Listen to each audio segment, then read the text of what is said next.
Hey guys, so time for another update. We are now in I think we're day 3 of being in this isolation camp set up by the Moroccan government outside of Tanger Med port.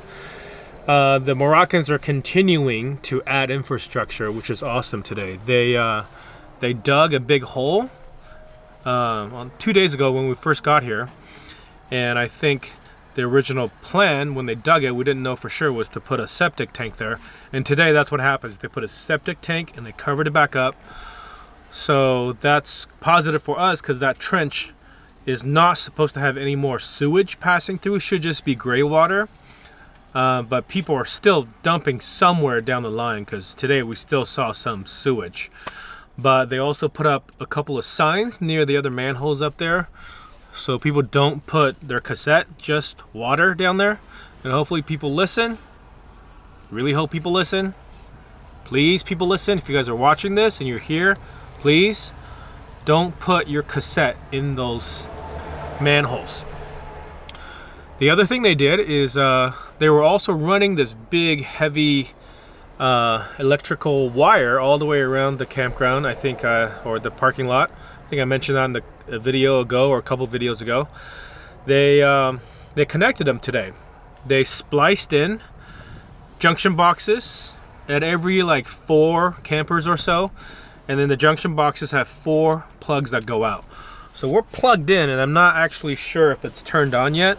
We haven't plugged in our appliances to see if it works, but it's sunny right now, so we actually don't need electricity. But I don't know how many amps we're getting or if we're going to be able to use it for what we typically use electricity for, which is our induction stovetop. So that is yet to be seen if it's going to help us any. But it could help if it starts to rain and we need to charge. So that would be good. But it's not supposed to rain for a couple more days, so I think we're okay here.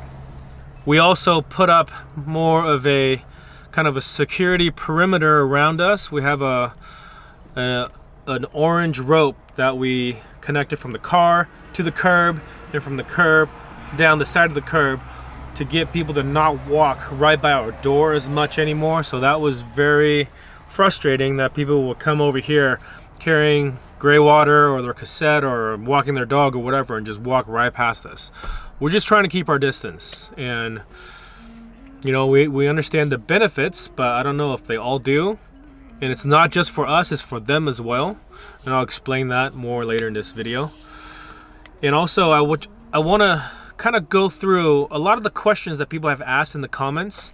And a lot of you guys probably don't know, well, some of you guys probably don't know who we are, what we do, how we ended up here. Why are Americans here with a bunch of Europeans trying to get into Europe? Americans are not allowed to go to Europe, but we're in a different situation. So first of all, our background is that we are an American family, yes, but we have been traveling this is our 12th year of traveling, and we have been on the road the whole time, and for the last almost 2 years, we've been in Europe. And in fact, when we came to Europe, we're not just here on some kind of extended holiday. We've essentially moved to Europe to continue our travels while we're here.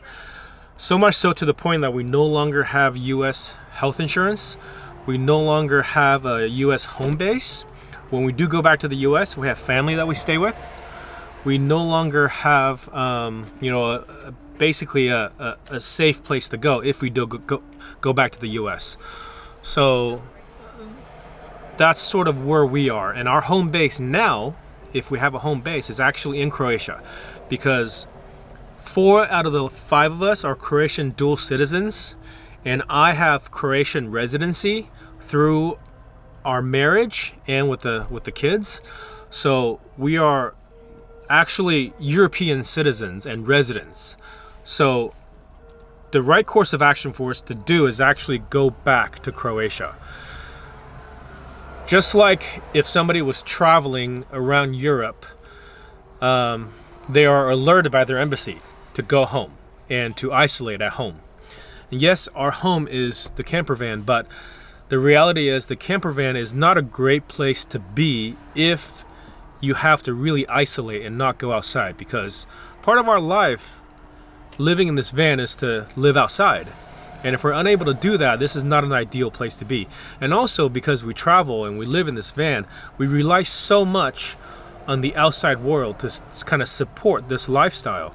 We need to go to the store on a regular basis. We need to get water. We need to use bathrooms. We need to empty cassettes. We need to do all the stuff that requires us to interact with the outside. We can sustain without going outside, as you guys notice in the last few days we've had to do that because we didn't have those infrastructures. But we knew that was not sustainable. We knew that within 3 or 4 days we would run into a wall. We would start to run out of water, run out of food. We would start to have to find places to empty our toilets. So to isolate in this van for long term is not ideal, which is exactly why all these other European camper vans are here, because they all have home bases in Europe to go to as well. And even if you're at a campground, you're still relying so much on the infrastructure around you to do that. And it's just really tough to do when you're in a small space. You can't stock up like a month worth of food. We literally don't have enough space to stock up a month worth of food and water so that we can really limit our contact with the outside world. And that's what we want to be able to do. And that's what everybody should be doing right now around the world. So for those of you that suggest that we should stay in Morocco, this is the great place to be, I agree with all of that if we were not isolated inside this van. If we had an apartment where we can buy food and stock up and know that we are allowed to stay there for at least the next 60 to 90 days, I would feel more comfortable. But even if we were to rent an Airbnb or an apartment or be in a hotel or something, for example, it is not really up to us to be able to stay there. So as you guys know, during this situation around the world, things are really dynamic, and you could suddenly be in a country and the cases just start to spiral out of control. And who's to say that if we rent an Airbnb that suddenly they won't need us to move out, because maybe suddenly their families are coming in from somewhere else that need to use the space, and we'd be kicked out. We'd be back in the van.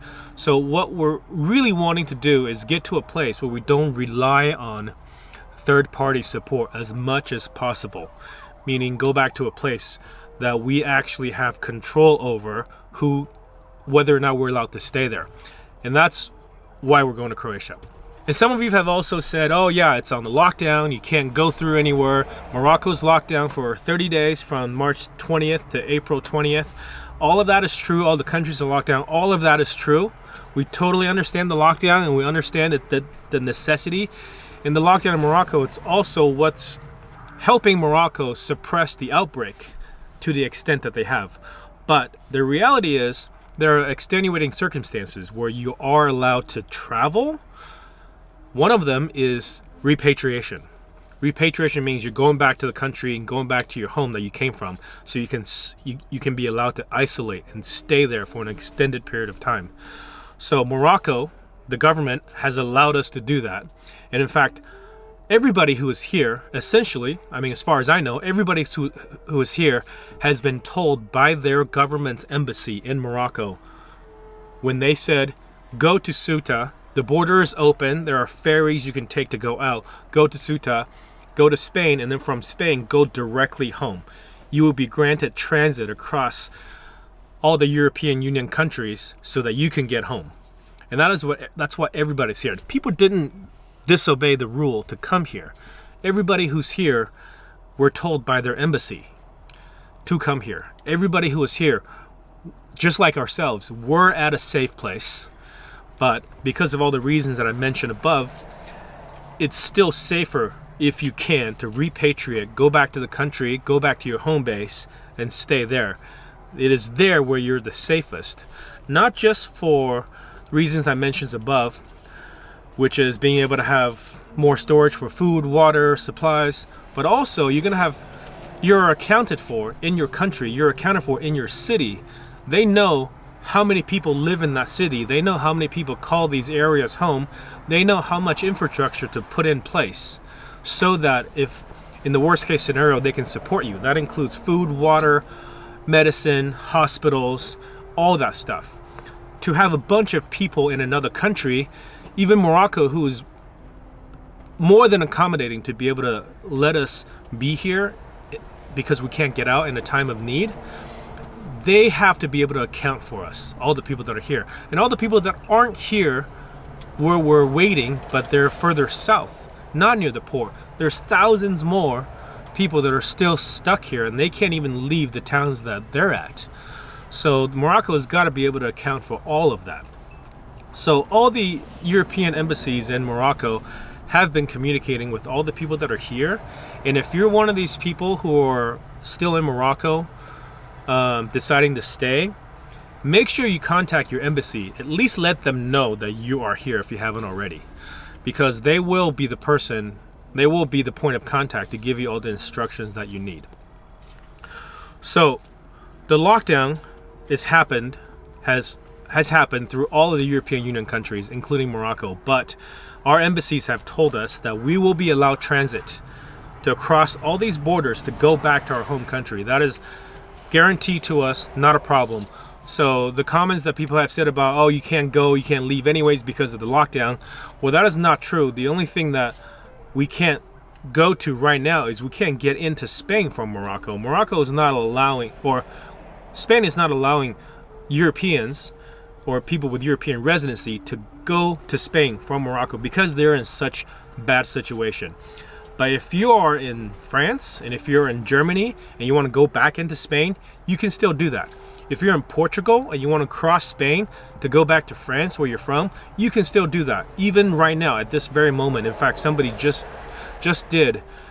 Somebody told me yesterday that they had just left Portugal, crossed Spain, and gotten back to the UK. So all of that is possible. So the lockdown really has nothing to do with our current situation. Our current situation is very, very specific to the border between Morocco and Spain. Within the European Union, transit is still possible. We just have to be able to get there. There's been an overwhelming support from the Moroccan community, even in the comments. You guys probably seen some of these comments down below. That super warm, extremely friendly. We've gotten offers to go stay with people, but the reality is we can't leave here. We're not allowed to leave here. So the best case for us is just kind of wait here, and the infrastructure they put together has allowed us to do that. And we just have to really, really keep to ourselves to make sure that there isn't an outbreak within this camp. But if you read some of those comments, you will see a very, very, very small minority of people from Morocco that has said some pretty bad things. I mean, it's a small minority, but those are things that we haven't seen before. Those are things that we haven't experienced in the last month and a half that we've been here. And the fact that some of these things or some of these feelings are happening worries us. And the reality is that we don't know how people will behave if things get worse. So we're trying to keep as many things within our control as possible. But to be a foreigner in Morocco, even though the vast majority of the people are extremely warm and accommodating, including the government, it just takes one or two people to kind of cause a serious situation for somebody here. Yeah, so that's some of the reasons of why we're leaving Morocco, because we've been instructed by the European Union embassies that the Spanish border is close to Morocco, but if you were to get in there, you can still leave. Okay, so some of you have also said, because you guys know that we're dual citizens and residents of the United States. I mentioned earlier why we're not going, why we wouldn't be better off in the United States. We give you some examples. One is that, we're not on holiday travel. We're basically living in Europe for the foreseeable future and for the last 2 years. So our home base is in Croatia. And it's best for us to go there for various reasons. One is that we have EU healthcare. We are accounted for in their healthcare system. If we were to go back to the United States, not only will we have to leave our van here, not knowing when we can come back to get it, we also actually don't have healthcare coverage if we were to go back to the United States. So that could be a tremendous burden on us, as well as the people that in the community that we go to. And because the lockdown has happened across Europe, us being able to transit through to go back to Croatia is relatively safe because there's not a lot of people running around. There's not a lot of contacts we have to, get into for us to get to Croatia. We're just literally just gonna pay tolls and get gas. Pay tolls, get gas, and sanitize our hands after each one. We should be able to make our way all the way across in about 3 to 4 days, and trying to be safe the entire way.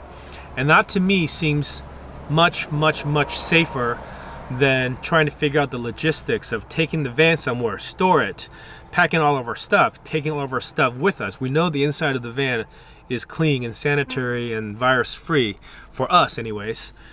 And we don't know what it would be like to go on to go in an airport and then go on an airplane for 12 to 15 hours with people that are coming from all over the place. So that seems much more dangerous to me to go back to the US, even if we had all the other prerequisites to be able to go there.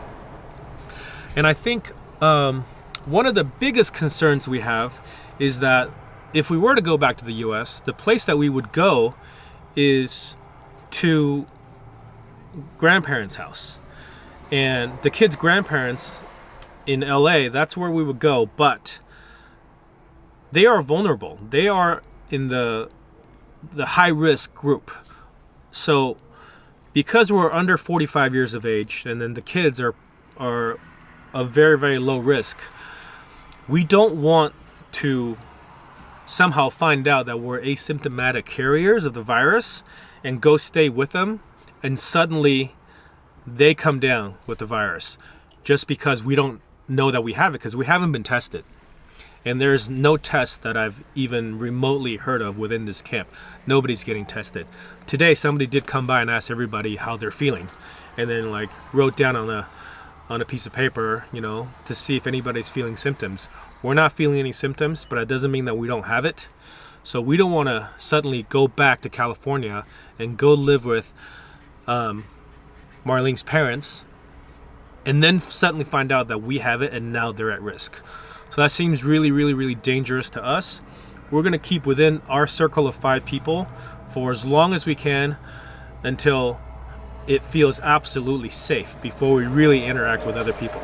So, and I hope that give you guys some ideas of why we're going to Croatia and not the United States, and why it's safer for us to leave Morocco. In thinking about all this, we're thinking about the risk assessment of the different options that we have. So like I said, we're under 45 years of age. The kids are obviously much younger. We have no previous health conditions. We're of the lower risk population, and we could be asymptomatic carriers. So we're keeping our distance from other people, not just for our sake, but for their sake as well. Because if we happen to carry the virus, we don't want anybody to catch it from us. So it's to their advantage as much as ours that this stays the way it is. So in thinking about all this stuff, you got to think about the best case scenario, the worst case scenario, and then maybe the most likely scenario. To me, the best case scenario is that we continue to stay healthy and potentially uninfected, and we eventually make our way to be able to quarantine in Croatia. For us, that's the best case scenario. And regardless the case numbers, whether they start to rise or they start to fall, as far as I understand how things are working now, is that assuming that there is a lockdown and assuming that there are continuing testing people so that they can better monitor what's happening, all the cases that are showing up right now have been contracted pre-lockdown, because we're less than 2 weeks away. We're less than 2 weeks from the original lockdown day still. So cases are going to rise because people have contracted this before the lockdown. So once the lockdown happens, between 2 to 4 weeks, if everything works the way it's supposed to, the case number should start to flatten out. For us, that's the best case scenario, but we still want to go avoid contact with all people and then go into our quarantine. And after 2 to 4 weeks of quarantine, we should be able to know pretty well whether or not we have it or not, just by how we feel. But if we feel anything at all, or if there's a way to get tested, we want to know 100% for sure whether or not we have it or not. And if we don't have it, then we'll just wait it out in a safe place where we can stock up on food and supplies and not have to go outside. Worst case scenario, I hate to think about the worst case scenario, but in this exercise, you really have to consider all the possibilities. So the worst case scenarios is that the conditions just worsen everywhere.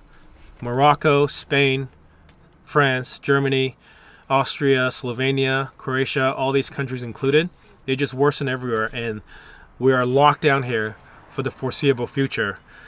And I guess even worse than that is that we come down with it and we get severe symptoms. So, that's absolutely worst case, and we can't even imagine what the outcome would be in that situation. And if that happens, the worst case scenario is that the Moroccan governments will be pushed to the limits of their resources, and they're going to have to look after their citizens before they look after foreigners. So we want to avoid that in every situation possible. And everything we do is to take away the possibility of that worst case scenario happening. Thinking about the best and the worst, you also have to look at what is the most likely scenarios. And I think there's a few most likely scenarios, and I mentioned some of them earlier, which is the most likely scenarios that we're going to be here for days, if not weeks, for the foreseeable future. And the most likely scenario includes this lockdown working. And if the lockdown is working, then the case numbers will start to flatten out. And the case numbers start flattening out, then the likelihood of borders opening for people to repatriate is even better. And we're hoping that the lockdown starts to work in Spain as well. So worst case, or in the most likelihood scenario, it flattens out there. Spain feels more comfortable in opening their borders so we can transit across to Spain and then drive home. Maybe a slightly different scenario will be that efforts are made between the Moroccan government and possibly France to be able to allow us to transit and bypass Spain altogether. So there's some rumors about that happening, but even if that does happen, a ferry from Tanger Med, where we're at, to the closest port in France is a 3-day ferry. So there's still some risks involved in that, because for 3 days we can't stay in here. We have to be in a cabin, and there has to be enough ferries, enough cabins for everybody here. And if that starts to become a thing where people are getting taken out through that ferry line, it's a 3-day trip each way, so it takes a week for a boat to go there and back. And depending on how many boats they can send, we still may be here for a couple of weeks to try to get people out of here. And if that starts to happen, people from the south may start to come up here too, and that could create even a bigger crowd here and potentially a bigger hazard. So again, that's going to be up to the Moroccan government and whether they allowed people who are chosen to not come up here to come up here or not. So I think those are a couple of the likely scenarios that could happen. We're healthy right now. We feel good. We have a sustainable place. We have pretty much everything we need here. We figured out the way to be able to get some cash. If you go up to the front, you can go with an escort into the town. And our friend went to town. You can walk there. And there everybody's being very safe, wearing masks and gloves and sanitizing everything. There's a cash machine. You can get cash. And then you can come back here and they have a bakery. They have food, groceries, vegetables, fruits, milk, some sanitary supplies like toilet paper and napkins and paper towels. So we have our basic needs met here. And as long as we stay about this level, meaning that the cases don't start to skyrocket and the Moroccan government can continue to support us, which they've promised the European embassies that they would do that, we're just going to wait it out. And I think we're good here. But again, this is a very dynamic situation, so anything can still change. And I just wanted to take this opportunity to answer some of you guys who have mentioned these questions about why don't we go back to the US? Stay here, don't leave. Or you can't leave because there's a lockdown everywhere. So hopefully this video has explained how we're able to leave, if we're able to leave, and if we do get into Europe, how we're able to go from one country to another. And we are in really direct communication with various embassies from all the people that we're friends with here, who are communicating with them. And people have been really good about passing information around. There's a WhatsApp group from people from various nationalities, and they're communicating with their ambassadors, and then they're passing all that information around to us. And of course, I'm making these videos and posting them up so that those of you who are either in Morocco but somewhere else, or you're here and you haven't heard some of this information, you can use this channel to kind of get more up to date with it. I'm trying to put some videos up as soon as I have some information to share. Or if you have family or friends that are stuck here, hopefully you're finding this useful as well. So I want to thank you guys for all your support, all the comments. I'm not gonna worry about any of the negative messages that are in the comments. This is just the way YouTube is. When you put videos on YouTube, you're gonna have to expect that. So, and I do, and it doesn't bother me at all. If you guys have any questions, go ahead and comment below. We have our comments back. For those of you that follow us, have been following us for a while, you know that we've had our comments turned off for a good part of a year now, if not more than that, because of the whole minors appearing on our video situation. But for some reason, these last videos, comments are wide open. So feel free to comment below, and I'm looking at them all. I'm trying to answer all the ones that have relevant information to share. So thank you guys very much, and I'll let you guys know if there's more stuff to update.